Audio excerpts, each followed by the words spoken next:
جو پہلی بار مشہد جاتا ہے نا، جو ہے امام رضا کا حرم دیکھتا ہے، سینہ بھائی جان یوں چوڑا ہو جاتا ہے، شیعہ کو فخر ہوتا ہے اس امام کا نوکر ہو۔ سونے کے دروازے، چاندی کی سیڑھیاں، بہترین حرم، تا حد نگاہ امیری ہی امیری، خوشبو کے جھونکے، بہترین ایرانی کلیم، خادموں کی لمبی لائنیں۔ ظاہر چلتا چلتا جب امام کی زری پہ جاتا ہے، زری کو دیکھتا ہے، پھر چہرہ خوش ہوتا ہے۔ سونے کی زری، راز کر رہا ہے زہرا کا بیٹا، لیکن جگر اس تب پھٹتا ہے جب بندہ زیارت کی کتاب اٹھاتا ہے تو پہلا جملہ لکھا السلام علیکہ یا غریب الغربا۔ غریب الغربا پڑھ کے ظاہر زری پہ سر مار کے کہتا امیری تیری اتنی زیادہ ہے تو غریب الغربا کیسے ہے؟ اگر سننے والا کان ہو تو رضا کی زری سے آواز آتی ہے، جس کی بہن پردیس میں رول کے مر جائے، جس کا لاشا وطن میں نہ آئے، جسے پردیس میں مسافر سمجھ کے دفنا دیا جائے، وہ غریب ہوتا ہے۔ یہ جو آج ہم میں عزاداری کی تہذیب ہے، یہ ہمیں امام رضا نے سکھائی۔ اتنا امام کو حسین کی عزاداری سے پیار تھا۔ کتابیں کہتی ہیں جب امام مجلس سننے کے لیے آتے تو جہاں بیٹھ کے اب سن رہے ہیں نا، اس جگہ کا تقدس بتاؤں، امام بیٹھنے سے پہلے بھی اس جگہ کو چومتے، اٹھنے سے پہلے پھر چومتے۔ ایک دن ایک صحابی نے کہا مولا آپ اپنے دادا کی مجلس کی جگہ کو چومتے کیوں ہیں؟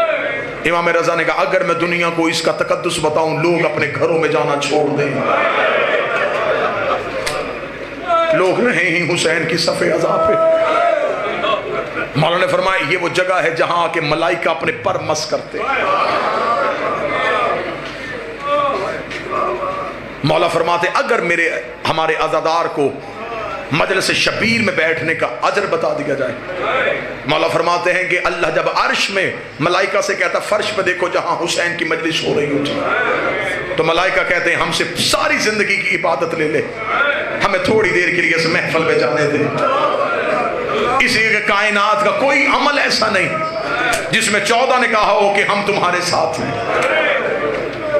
کسی کتاب میں مجھے بتاؤ کہ انہوں نے کہا مصلی بچھاؤ ہم تمہارے ساتھ نماز پڑھیں گے، افطاری کے لیے دسترخوان سجاؤ ہم تمہارے ساتھ افطار کریں گے، حج کے لیے احرام باندھو ہم تمہارے ساتھ حج کریں گے۔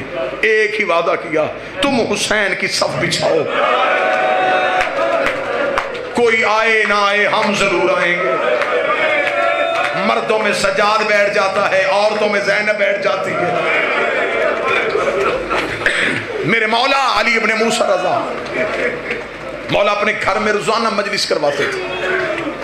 شبیر کے ذاکر کا احترام میرے مولا رضا نے سنایا، اتنا احترام کرتے تھے اپنے دادے کے ذاکر کا۔ اکثر دیبل کو بلاتے تھے مرثیہ سننے کے لیے۔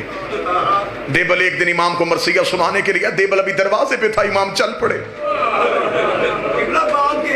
دیبل وہیں کا وہیں رک گیا۔ امام نے کہا رکا کیوں ہے؟ اس نے کہا آپ چل رہے تھے میں آپ کے احترام میں رک گیا۔ امام اس کی طرف دوڑ کے گئے، امام نے اس کے گلے میں باہیں ڈال کے جو جملہ پڑھا وہ جملہ سناؤ۔ امام نے گلے میں باہیں ڈال کے اے میری دادی کا مددگار، اے میری ماں فاطمہ الزہرا کے مددگار۔ امام نے شبیر کے ذاکر کے گلے میں باہیں ڈالی، امام ہاتھ پکڑ کے لے کے آئے، دیبل سر جھکا کے آیا۔ امام نے کہا دیبل کوئی نیا مرثیہ بھی لکھا ہے؟ عامر آباد سے لکھا ہے۔ امام نے کہا سنا مجھے، آج میں اپنے دادے کو رونا چاہتا ہوں۔ دیبل کھڑا ہو کے پڑھنے لگا، امام نے کہا رک منبر پہ بیٹھ۔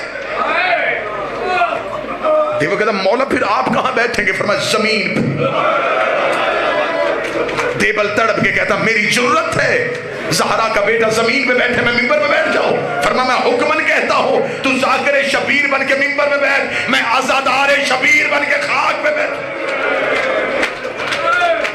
آج مجھے شبیر کا عزادار بننے دے، آج مجھے حسین کا عزادار بننے دے۔ دیبل ممبر پہ حکم امام کے تحت بیٹھ گیا۔ دیبل نے ایک مرثیہ پڑھا، یہ مرثیہ عربوں میں آج بھی بڑا مشہور ہے، عرب آج بھی اس مرثیے کو سب سے زیادہ پڑھتے ہیں۔ یہ وہی مرثیہ ہے جسے حماد اہل بیت شہید محسن نقوی نے اسی مرثیے کا اردو میں ترجمہ کیا تھا اور وہ بڑا مقبول ہوا تھا۔ زہرا تیری کلیوں کا صحرا میں بکھر جا، یہ تخیل دیبل ہے، یہ دیبل نے لکھا تھا۔ سجاد یہ کہتے تھے معصوم سکینہ سے عباس کے لاشے سے چپ چاپ گزر جا۔ دیبل ممبر پہ بیٹھا، دیبل نے ممبر پہ بیٹھ کے مرثیہ شروع کیا۔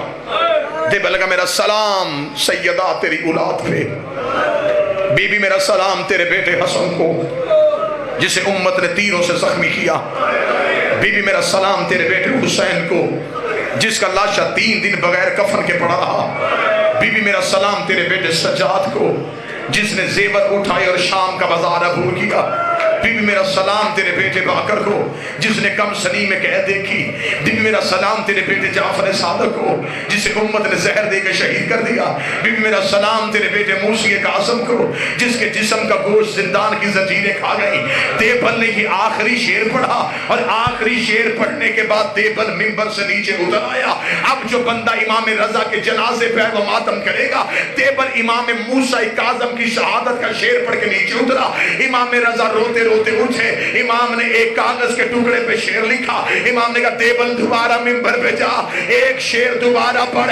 دیبل نے دوبارہ شعر کو ہاتھوں میں لیا، امام نے لکھا میرا سلام زہرا تیرے اس بیٹے پہ جو تو اس میں غربت کی حالت میں دفن ہو جائے گا۔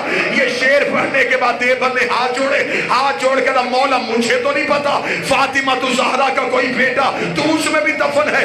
امام نے اپنے گریبان کو چاہ کیا، چاہ کر کہا یہ تیرا وہ غریب امام ہے جو تو اس میں دفن ہو جائے گا۔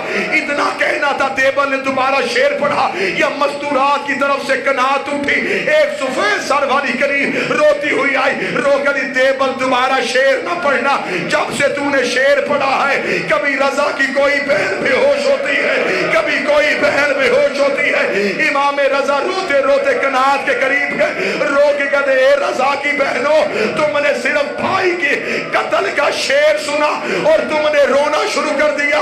ہائے میرا سلام سیدہ زینب پہ جو 70 قدم کے فاصلے پہ سر پہ قرآن رکھ کے کہتی رہی نہ مار۔ تم نے صرف بھائی کی شہادت کا شعر سنا،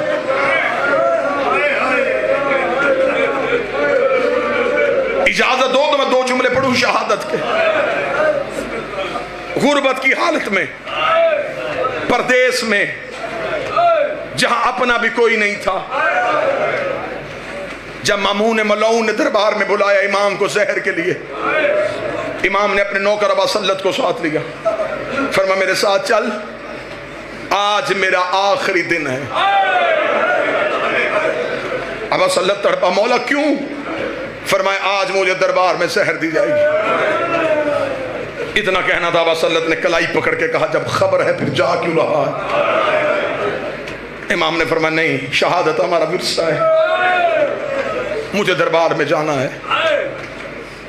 امام نے کہا ہاں ابا سلط میں تجھے نشانی بتاؤں، جاؤں گا میں تنہا، واپسی بھی اگر میرا امامہ چادر بن کے میرے سر پہ ہوا تو سمجھ لینا تیرے امام کو زہر مل گئی۔ ابا سلط حربی خود روایت کرتا ہے، وہ کہتا جب دربار کا دروازہ آیا نا، ابا سلط کہتا میں نے آخری بار رضا کا چہرہ دیکھا، امام رضا نے آخری بار یوں میری طرف دیکھا۔ ابا سلط قدموں پہ ہاتھ رکھے کہتا بہنیں غریب نہ کر، مولا تیری بہنیں پردیس میں ہیں، مولا منت کر نوکر پہ ابھی یہیں سے واپس چلے چل، آ میں تجھے مدینے چھوڑ کے آؤں۔ اتنا کہنا تھا، امام نے فرمایا ابا سلط میں تیری جنت کا ضامن، تو نے اپنے وقت کے امام کا خیال رکھا۔ ابا سلط کہتا امام دربار میں چلے گئے، میں دربار کے دروازے پہ بیٹھ کے روتا رہا، رو رو کے کہتا اے فاطمہ زہرا مدد کر، تیرا بیٹا غریب ہو کے تنہا دربار میں گیا ہے۔